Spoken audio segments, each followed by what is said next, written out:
कि जो महामती जी के धाम हृदय में विराजमान है, जिस युगल स्वरूप को आज तक शिव सनकादि आदि के इच्छित शेष न पाई पार, वही अक्षरातीत महामती जी के धाम हृदय में विराजमान है। मोमिन सेवे कर मरद, सभी ब्रह्मात्माओं ने उनको अपने आराध्य के रूप में माना, अपने प्राणेश्वर के रूप में माना। लेकिन जब से समाज में वाणी का प्रकाश कम हुआ है, माया के अंधकार ने ग्रस लिया है, और सुंदर साध्वी जो बड़े बड़े विद्वान होते हैं वो भी प्राणनाथ जी को साहित्यकार मानने लगे हैं, कवि मानने लगे हैं, आचार्य मानने लगे हैं। और तो और देवचंद जी का शिष्य कोई कहता है, कोई छत्रसाल जी का गुरु कहता है, कोई राष्ट्रीय संत घोषित करने लगता है। हम प्राणनाथ जी को राष्ट्रीय संत घोषित करने वाले कौन होते हैं? जिनकी कृपा से ये ब्रह्मांड अखंड हुआ, जो कहते हैं कि क्या देखी रे दुनिया जो इनको न किया अखंड, सबको पूर्ण ब्रह्म सच्चिदानंद आए हैं। आवसी आवसी रे सब कोई कहते, आगमी करते पुकार, सो सत्यबानी सबों की करी, अब आए करो दीदार। कौन आया है? धर्म ग्रंथों में जिसके आने की भविष्यवाणियां लिखी थी कि सच्चिदानंद पर ब्रह्म आएंगे। मुसलमान कहते हैं कि क़यामत के समय में 11वीं सदी में इमाम महदी को आना है। उनको कहिए कि क्या इमाम महदी इंसान है, तो बर्दाश्त नहीं करेंगे। वो इमाम महदी को खुदा का रूप मानते हैं कि अल्लाह का नूर इमाम महदी के रूप में आएगा, और हम उनको संसार के आचार्यों के समान मानने लगे हैं, संत मान रहे हैं, कवि मान रहे हैं, महापुरुष मान रहे हैं। तो कहीं ना कहीं हम उनको पहचान नहीं पा रहे हैं। तो शायद इसका सबसे अधिक नुकसान हमें उठाना पड़ रहा है कि हमको अपनी निस्बत की पहचान नहीं हो पा रही।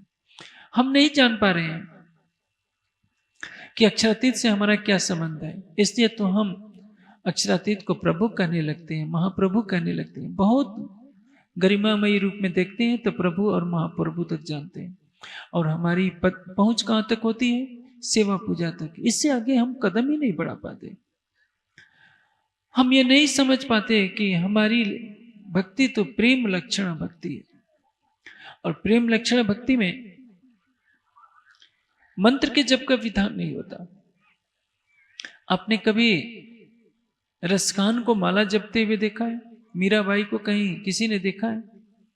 श्री कृष्ण मथुरा चले गए हैं और ब्रज की गोपियां विरह में 100 वर्ष तक तड़पती रहती हैं, लेकिन किसी गोपी ने माला नहीं पकड़ी, क्योंकि उनके रोम रोम में कृष्ण बसते हैं।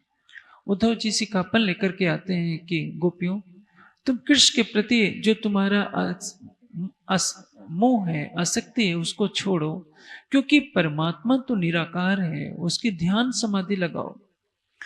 गोपियां कहती हैं कि उद्धव, हम योग कहाँ रखें, यहाँ रोम रोम श्याम है।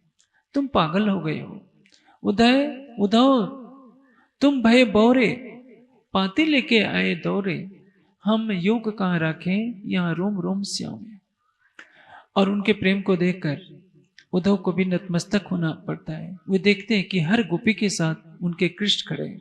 ये प्रेम का बल होता है। जब चढ़े प्रेम के रस हुए धाम धनी बस। ये प्रेम लक्षण भक्ति अक्षरातीत ने हमें दी है। आज छठे दिन की लीला है। जागने का प्रकाश फैलाने की आवश्यकता है। हर सुंदर साथ के हृदय में मंदिर बन जाए। ईंटों का बनाया हुआ मंदिर तो कभी भी गिर सकता है, लेकिन आप अपनी आत्मा के हृदय में जो अखंड मंदिर बना लेंगे, या भावना कर लेंगे कि अर्श तुम्हारा मेरा दिल है, इत आई करो आराम, सेज बिछाई रुच रुच के, यही तुम्हारा विश्राम। मेरे प्रीतम अक्षरातीत, मैंने अपने हृदय के सिंहासन पर तारतम ज्ञान का पलंग बिछा रखा है, अटूट ईमान का बिछौना बिछा रखा है, समर्पण का तकिया रख रखा है। इस पर आइए तो विराजमान हो जाइए। जिसने अपनी आत्मा के हृदय में ऐसा सिंहासन सजा रखा है, उस पर राज्य को अवश्य विराजमान होगा। किंतु यदि हम वाणी का चिंतन नहीं करेंगे, प्राणनाथ जी के स्वरूप की पहचान नहीं करेंगे, अक्षरातीत पर हम पूर्ण रूप से समर्पित नहीं होंगे, तो हम अपने जागने का सुख नहीं ले सकते हैं। राजी ने क्या कहा है? इंद्रावती के मैं अंगे संगे, इंद्रावती मेरा अंग, जो अंग सौंपे इंद्रावती, तय प्रेमी रमाणु रंग। जो महामती पर श्रद्धा रखता है वह समझे कि मैं अक्षरातीत पर श्रद्धा रखता हूं।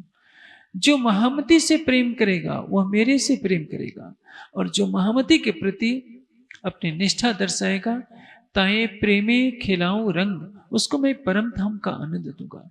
राज जी ने वाणी में कहा है, लेकिन आज हमारी निष्ठा प्राणनाथ जी से बहुत कुछ कम हो गई है। हम प्राणनाथ जी के स्वरूप को नहीं पहचानते। हमने तो राजाओं के चित्र को प्राणनाथ जी कहना शुरू कर दिया, और ये सबसे बड़ी भूल है। छठे दिन के लीला में सुंदर साथ का नैतिक उत्तरदायित्व है कि प्रतिदिन वाणी का चिंतन करें, प्रतिदिन चितवनी करें, अपने मूल संबंध को पहचानें कि हम परम धाम की ब्रह्मात्मा हैं। हमारी ऊपर माया का कोई आवरण नहीं पड़ सकता। हम माया का खेल देखने के लिए आए हैं। माया हमारी क्या कर लेगी? माया गई पोताने घेर, हवे आत्म तो जाज्ञानी के। जब आत्मा जागृत हो जाती है तो माया जरा भी नहीं रह पाएगी। और माया से निकालने के लिए राज्य जैसे एक गोताखोर समुद्र में डुबकी लगाता है, मोतियों को चुनता है, उसी तरह से इस माया के अथाह भव सागर में हम न जाने कहां कहां से भटक रहे थे। राज्य परम धाम की वाणी लाकर हम जैसे मोतियों को निकाल रहे हैं। नहीं तो आप सोचिए, कितनी बड़ी दुनिया है, कितना बड़ा अनंत आकाश है, उसमें हमारे और आपकी क्या गिनती है। लेकिन वाणी का प्रकाश मिलते ही हम अपने अस्तित्व को जानने लगते हैं कि हम शरीर नहीं है, हम मनुष्य नहीं है। हमारा स्तर तो देवता से भी परे है, ब्रह्मा विष्णु महेश से भी परे है।